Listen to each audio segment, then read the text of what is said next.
Ceramics in the art room. How do you keep it under control? This is what I've tried to do. I have pieces of color paper on the countertop for smaller projects.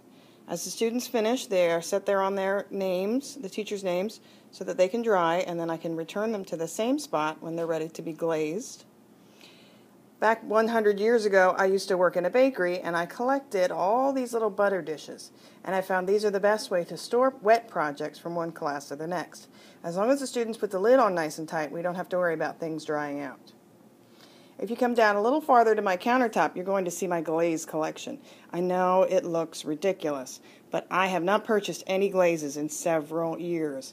I keep a very large stash, and I have them all sitting on a countertop in a grid form. You can see the numbers on the countertop correspond with the numbers on the lid. The first day working with ceramics is always a little bit of a bear because the lids are stubborn and they don't always want to come off. But once we get them working, then the students can come on over and pick whatever color they like.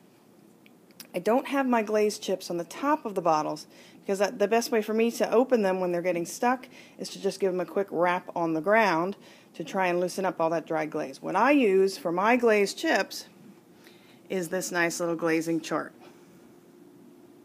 I've got them all marked, I've got them all labeled, everything is numbered, and I also have some different highlights on there just so they can tell which ones they're not supposed to use if they're working with something that they're going to drink out of later. You can see the yellow highlights on some of these. Those are non-drinkware glazes. The ones that are marked in black are the ones that we've run out of.